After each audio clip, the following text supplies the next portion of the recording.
بسم اللہ الرحمن الرحیم۔ پچھلے دنوں یہ خبر گردش کر رہی تھی کہ حکومت پی ٹی آئی پہ پابندی لگانے لگی ہے اور بین کرنے لگی ہے اس پارٹی کو، اور حکومت نے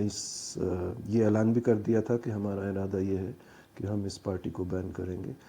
اس اعلان کے بعد لگتا ہے حکومت کچھ تھوڑی سی پیچھے ہٹ گئی ہے، اور مزید کچھ اس میں جو ہے وہ پیش قدمی نہیں ہوئی ان کی یہ کوشش میں۔ عموماً میرا یہ خیال ہے کہ یہ اس طرح کے اگر اس طرح کی کارروائی کوئی سیاسی جماعت کے خلاف کی جائے تو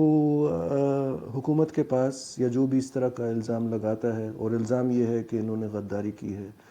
ملک سے، اور اگر اس طرح کا کوئی بھی الزام لگاتا ہے چاہے وہ حکومت ہے یا کوئی اور ہے کسی بھی سیاسی پارٹی پہ، تو ضروری یہ ہے کہ ان کے پاس مناسب اس کا ثبوت ہو،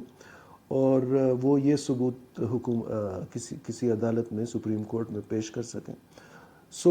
میرے خیال میں اول تو جو اس طرح کے سیاسی معاملات ہیں، کیونکہ اگر ایک پارٹی جو حکومت میں ہے وہ دوسری پارٹی جو اپوزیشن میں ہے اس پہ اس طرح کا الزام لگاتی ہے، تو پہلی بات تو یہ نظر آتی ہے کہ یہ دشمنی کے بنیاد پہ ہے، اور یہ اس میں کوئی ٹھوس ثبوت ان کے پاس نہیں ہے، یہ صرف اپوزیشن کو دبانے کے لیے یہ کوشش کر رہے ہیں۔ تو یہ ایک فوری طور پہ ایک انتباہ پیدا ہوتی ہے کہ یہ ایک قسم کا سیاسی آپ سمجھیں انتقام ہے اور سیاسی کارروائی ہے۔ تو حکومت کو اس قسم کے شبے سے دور رہنا چاہیے، اور پہلے وہ اپنا ہوم ورک اچھی طرح کر لے، اور جو بھی اس کے پاس ثبوت ہے اگر ہے تو وہ کسی ٹریبیونل کے سامنے یا کسی عدالت کے سامنے پیش کرے، اور اگر وہاں سے یہ نظر آئے کہ یہ ثبوت ٹھوس ہے تو پھر یہ پابندی لگانے کی کوشش کی جائے، اور جو بھی ہے معاملہ بالآخر جا کے سپریم کورٹ میں ہی طے ہوگا، کیونکہ قانون یہ کسی کو اجازت نہیں دیتا، چاہے حکومت کو خاص طور پہ اجازت نہیں دیتا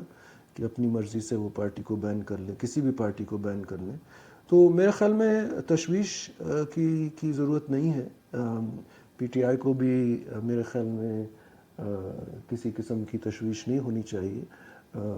اگر ان کا دامن صاف ہے تو یہ بالکل واضح ہو جائے گا، اور اس برعکس اس کام کا جو آپ سمجھے خمیزہ ہوگا وہ حکومت پہ گرے گا کہ آپ نے ایک سیاسی وکٹمائزیشن، پولیٹیکل وکٹمائزیشن کی ہے، اور حکومت کی جو